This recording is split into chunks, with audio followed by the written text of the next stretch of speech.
Esta es una producción de Grupo Fórmula. Ya le anticipábamos del alza al salario mínimo de un 15%, pero ¿cuál será el impacto de este aumento al pasar de 123 a 141.70 pesos en esta situación actual que estamos viviendo, lo que hemos comentado reiteradamente, la triple pandemia, la sanitaria, la económica y la social?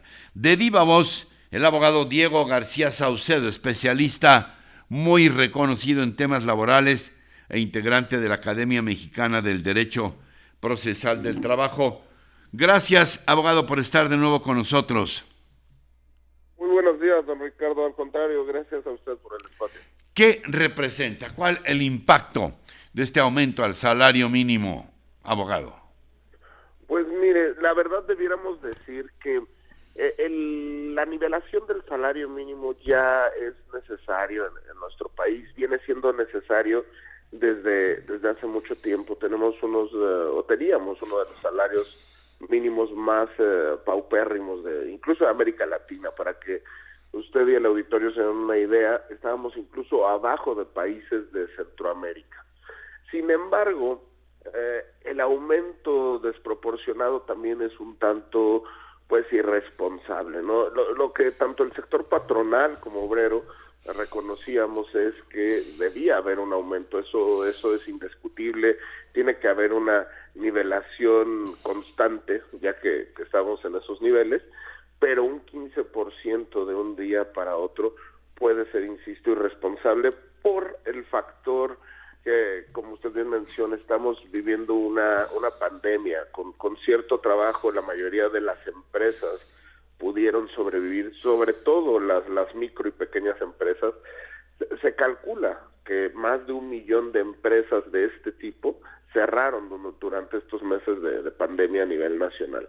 Esto quiere decir, vamos a agregarle foco rojo, vamos a agregarle cierre de operaciones, vamos a agregarle aumento obligatorio del 15% al salario mínimo.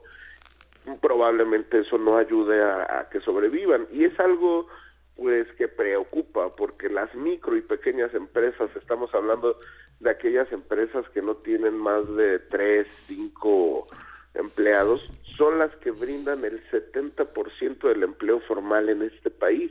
Eso quiere decir, de por sí han sufrido para sobrevivir. Es probable que tengan o que recortar cierto personal, o que no puedan sostener este aumento, y lógicamente puede derivar en cierres de centros de trabajo, de materia de trabajo, y va a impactar a la calidad, cantidad de empleo y a la informalidad. Entonces no es del todo positivo. El aumento tendría que haber sido un poco más responsable, más programado. También consideremos que desde que inició esta administración federal, no siempre el aumento ha sido del 15%, pero se ha dado un ajuste extraordinario y un porcentaje históricamente más alto que las administraciones pasadas. Pero si lo traducimos a un porcentaje final, es el tercer año que va a tener un aumento del 15%. Entonces, cada vez es más difícil para las micro y pequeñas empresas. Obviamente no estamos hablando de las grandes corporaciones que desde luego pueden aceptar este incremento en los sectores que paguen el salario mínimo, pero las pequeñas y microempresas son las que preocupan al sector patronal y debieran preocupar a la sociedad en general. Ahora, ¿se pueden anticipar también conflictos de carácter laboral entre empresas y trabajadores o sindicatos, en fin, a la hora de renovar contratos? Claro, a la hora, digamos, de prácticamente todos los contratos colectivos se revisan una vez al año. Quiere decir, significa contemplar los aumentos que van a tener las prestaciones contempladas en el clausulado, obviamente el tabulador salarial, etcétera.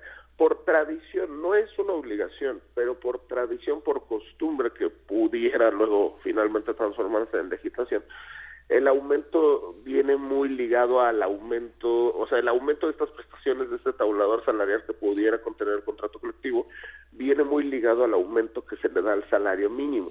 Y ahí sí es cuando empezamos con la problemática, porque si dábamos un aumento al salario mínimo del 4 o 5%, que tal vez tampoco era correcto, los sindicatos cuyos tabuladores sindicales salariales estaban por encima del salario mínimo, exigían un aumento del 10%. No es lo mismo aumentarle el 10% a 120 pesos que aumentarle el 10% a 250.